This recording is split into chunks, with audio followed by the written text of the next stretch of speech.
Hey, you, person who's trying to introduce two or more cats, you're probably doing something wrong. Figuring out how to make a cat introduction not be a dumpster fire isn't as simple as just tossing the cats into the same room as each other. That's how I get a lot of clients.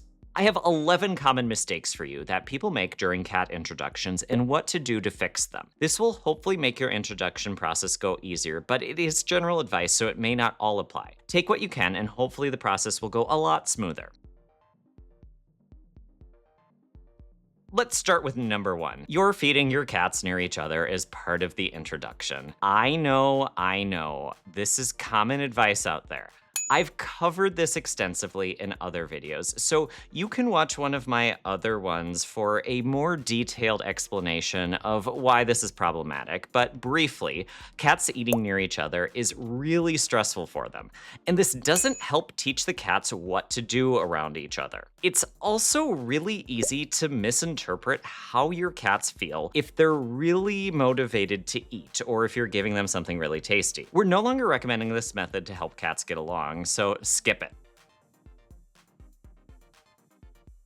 Number two, the second mistake is going to sound a little bit exactly like the first one, but there is a difference. You're acting like a treat vending machine for your cats. Your cats may love the churu that they're getting, because what kind of cats don't love churu, and be willing to get close to each other for a snack, but still feel that the other cat is a threat. It may stress them out, as they may be viewing sharing that tasty snack as competing for the treat. There is an exception to this if you're doing clicker training, but the real benefit isn't actually the treats, it's the predictability and learning that your cat experiences. The treat just happens to be a way of facilitating that learning. This will make more sense when we talk about number three, which, hey, let's do that right now.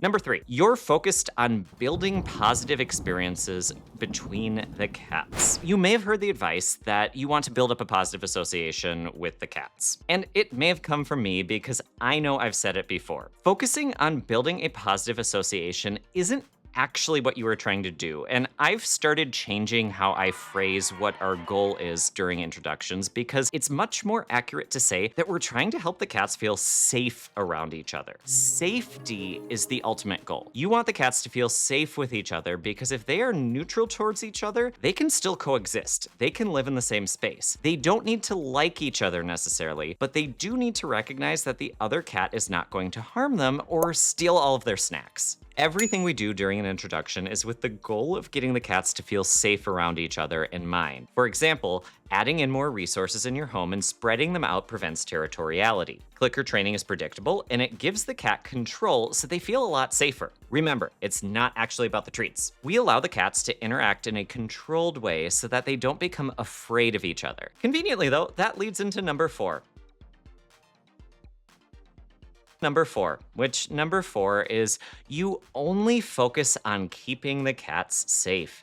Hello, Poutine. As my friend Joe Wakowiak Finlayson says, feeling safe and being safe aren't the same thing. Both your cat feeling safe and being safe matter. Yes, your cats absolutely need to be safe with each other, but they also need to feel safe. I don't love harnesses, carriers, kennels, holding your cat, or really any other variation of restraining the cat so they're forced to interact or feel restrained for this reason. Let's talk about harnesses, because the concept is the same, and harnesses may rarely have a place in an introduction. Harnesses, unless they're really poorly made, in which case, honestly, you need a new harness, will restrain a cat and stop one from running at the other one. They'll also prevent the cat from running away should they feel unsafe or uncomfortable with the other cat or cats around. And they may actually make your cat feel uncomfortable. Plus, they don't directly address the real underlying issue of helping your cats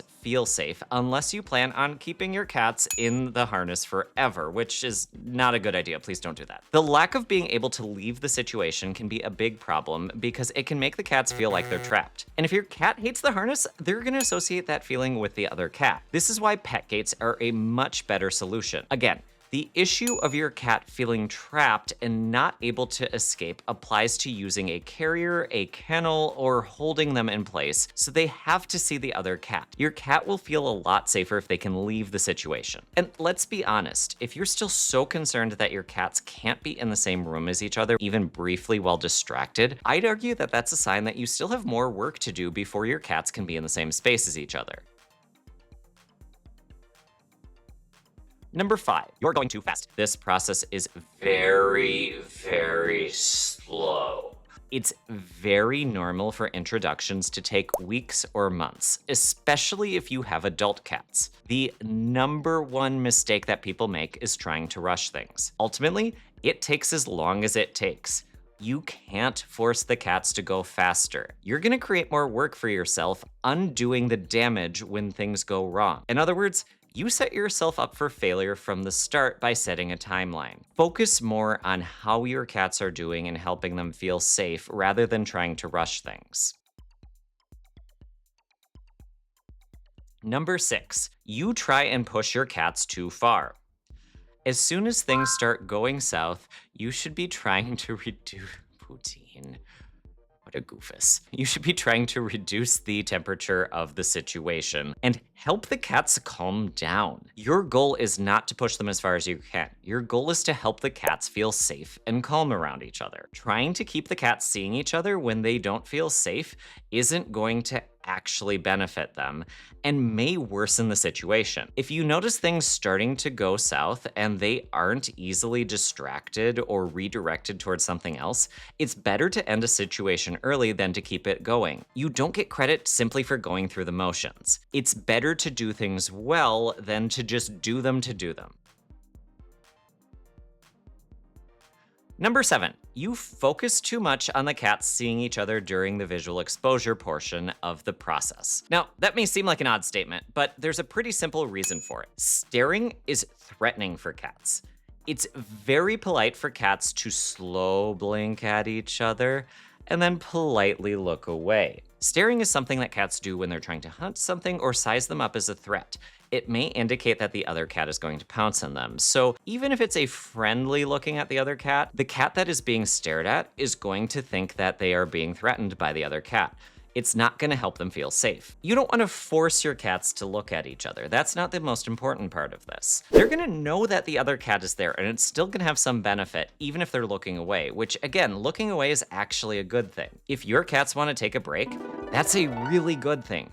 Let your cat wander away for a bit. It allows them to self-regulate, decompress, and return when they feel comfortable. It is going to help them feel safe to have that control over the situation, so them leaving, that is a positive. Them ignoring each other, being able to coexist, and not pay attention to each other is a sign that they feel at least somewhat safe. Number 8, you ignore signs of stress in your cat. Stress isn't always bad, and a certain type of stress, a very low-level stress called eustress, can actually facilitate learning. For the introduction to be maximally effective, the cats shouldn't become so stressed that they become sensitized to each other. Sensitization means that they react more strongly to the other cat, which happens when they see each other, becomes distressed, and then the next time they see each other, they have a stronger reaction to the other cat. Don't assume your cat is a very common example that I hear all the time. Pawing at the other cats under the door is them being curious or friendly. It could be playing, but if the cats don't like each other very much, they may be trying to drive each other away, especially if they've already had a few bad interactions with each other. You're better off preventing this from happening than letting your cats continue to play angry footsie with each other. This applies to other parts of the interactions too. Staring, hissing, and especially growling should give you pause. Growling in particular is something that people tend to have a bigger tolerance than they should. If your cats are growling at each other, you need to reduce the intensity of the meetings between them. That means shortening them, having them be further apart, or maybe they're just not ready for what you're trying to ask them to do.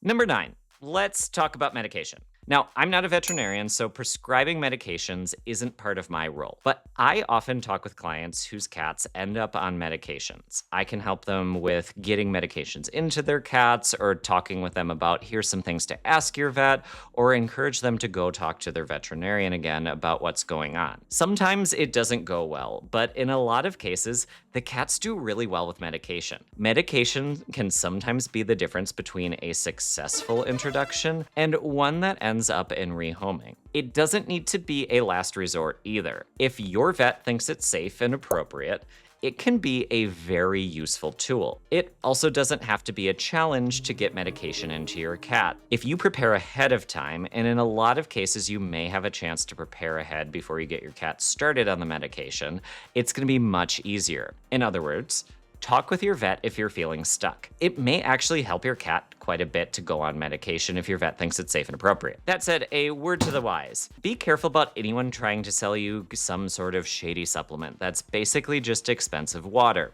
There are a lot of products out there that claim to be solutions for bullying, for example, when they may contain ingredients that are going to be about as effective as giving your cat this glass of water. Or in the case of certain remedies, they may be so diluted that they contain about as much active ingredient as this glass of water. I've had a lot of clients try them and had a 0% actual success rate. Seriously, it's 0. Save your money for something that has actual evidence behind it. Number 10, you don't have realistic expectations of what progress looks like. Progress often isn't going to be a quick light switch-like scenario. It's often an improvement, but things aren't necessarily fully better. I see this a lot when people have cats that are still unable to be in the same room as each other. If one of the cats gets out and gets into the other space with the other cat or cats, even if the cats were doing better from baseline, they'll likely end up in a fight. That doesn't mean that the process isn't working, but it's like reading a book and skipping ahead, 15 chapters in the future. You could also think about it as going right from taking high school biology to trying to be a neurosurgeon. You're gonna kill people. Or another way of thinking of it would be like trying to fight the Elite Four with, well, any of the starter Pokemon at level 5, you're gonna get annihilated. There's a reason those things take time and preparation. Cat introductions are the same thing. Your cats aren't ready for that. They may be fine later, but not right now. You're looking for progress where there is less chaos. The cats are not as reactive to each other. They're better able to ignore each other. And they're showing signs of feeling safe around each other. Things such as ignoring each other, or that they're better able to engage in some of the training that you're doing. Progress may be slow. Actually, progress probably will be slow. Are the cats getting better? That's great. If you answered yes to that, that's what you want. Gradual, steady improvements are much more realistic than things suddenly getting better. There might be things that you can do to make it go better, or you may just need to keep going at the same steady clip and keep making gradual, steady, slow progress. But I can't really comment on that in your specific situation because there's a lot of things I'd need to know. You should expect things to be gradual, and honestly, you should expect this to be non-linear. Minor setbacks are part of the process. That doesn't mean that it's not going to work, but if you're seeing the trend moving in the right direction where your cats are improving, that's what we're going for. If you're not sure about what to do, consider working with a professional. Number 11, and this is our final tip here. Remember that you are part of the introduction too. You set your cats up for success or failure with your choices. This can be a long, slow, frustrating process that require you to rearrange your entire life for months at a time. Even with hard work, they might not work out. You have to take care of yourself during the process. If you need to skip a day here and there or go on vacation, do it. I tell clients all the time who are considering skipping vacations that if you need to take a break, go for it. It may be more beneficial, even if we may have a little bit of a setback, that you coming back feeling refreshed and having a nice time on a tropical beach drinking a drink out of a coconut is gonna be more helpful than trying to push through and trying to rush things because you're tired of it. And also, if it means maintaining your sanity, it's better than the alternative. Plan in time to do something you enjoy regularly as part of this process. You love your cats, or at least I hope you do, but it doesn't serve anyone, including them, for you to push yourself too much. Sometimes less is more. There will always be more things that you could do, but it may not actually provide that much additional benefit. You may just end up doing a bunch of extra work that you don't need to do. You're better off doing the part you're on right now really well, focusing on it, and taking the time to relax rather than pushing ahead without any direction or just pushing ahead because you want this to be over with. Do things well, take care of yourself, and make sure that you're not going too fast, and you'll be much more likely to be on the right track and much more likely to have a successful introduction. Hopefully you feel a little bit more confident in your ability to get through the introduction process. This is really hard to do, so don't feel bad if you're finding it a challenge. Don't be afraid to work with a professional if you're stuck, because they can give you individual advice on your own situation. Good luck, and I hope you have a successful introduction.